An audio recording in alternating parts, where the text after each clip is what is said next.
विज्ञान की क्लास में धातुओं के बारे में पढ़ेंगे। धातुओं में सबसे प्रमुख धातु मानी जाती है, सबसे अत्यधिक क्रियाशील धातु जो है सोडियम।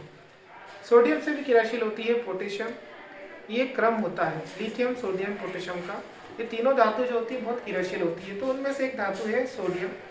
सोडियम के बारे में आज हम जानेंगे, धातु को देखेंगे कि धातु क्या है, कैसी दिखती है और उसके क्या क्या गुण होते हैं।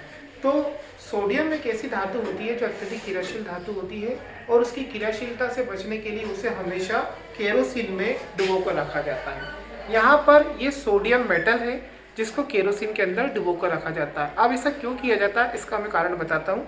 क्योंकि ये अत्यधिक क्रियाशील धातु है, इसे अगर खुला रख देंगे तो ये ऑक्सीकृत हो जाएगी, वायुमंडलीय नमी से क्रिया करके ये स्वतः दहन के रूप में जलने लग जाएगी, आग पकड़ लेगी। और इसीलिए इसकी क्रियाशीलता को कम करने के लिए इसे केरोसिन में डुबोकर रखा जाता है। तो ये प्रश्न बोर्ड में बहुत आता है कि कौन सी धातु को केरोसिन में डुबोकर रखा जाता है, तो उसमें आता है सोडियम और पोटेशियम। अब इसके बारे में एक और प्रश्न आता है कि सोडियम जो होती है, सारी धातुएं तो कठोर होती है, लेकिन सोडियम मात्र एक ऐसी धातु होती है जो होती है कठोर नहीं होती, मुलायम धातु है।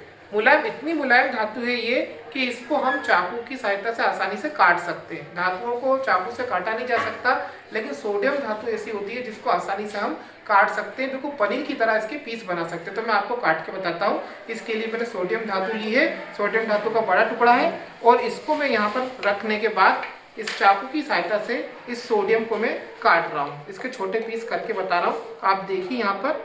तो ये किस तरीके से ये धातु आसानी से एक छोटे से पीस के द्वारा ये चाकू के द्वारा कट गई। सामान्यतः धातुएं कटती नहीं है, लेकिन यहाँ पर सोडियम को मैंने इस तरीके से पीस के रूप में इसको काट दिया गया। ये मेरे पीछे सोडियम धातु है और इस तरीके से ये सब ऐसी दिखती है। काटने के बाद धातु में चमक रहती है, तो प्रॉपर इसकी चमक बनी हुई है। अब मैं इसके छोटे छोटे टुकड़े करता हूँ ताकि इसको मैं वापिस अपने प्रयोग के लिए चुन सकूँ। तो ये हमेशा याद रखना कि बोर्ड में दो प्रश्न आते हैं कि कौन सी धातु जिसे केरोसिन में डुबो के रखते हैं, तो वो है सोडियम है, और दूसरा क्या है, वो कौन सी धातु जो आसानी से चाकू की सहायता से काटी जा सकती है, तो वो भी सोडियम होती है। फिर इसकी जल के साथ अभिक्रिया होगी जो मैं अगले प्रयोग में बताऊंगा। अभी मैं इसके बारीक बारीक पीसेस और करते हैं हम इसको, ताकि इसको हम प्रयोग के लिए चुन सकें।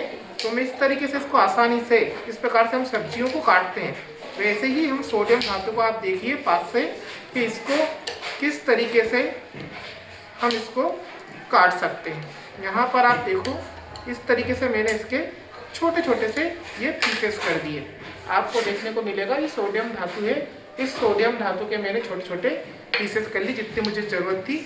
बाकी को मैं इसको वापस केरोसिन में ही डाल दूंगा। अब इन सोडियम धातु की एक और सबसे खास बात विशेषता होती है कि सोडियम धातु को यदि वायु में खुला रख दिया जाए लंबे समय के लिए, या जल से क्रिया कर दी जाए, तो जल से क्रिया करने के बाद क्या होती हैं, ये दहन करती हैं, एक्सप्लोड होती हैं और ये जल के साथ बहुत क्रियाशीलता दिखाती हैं।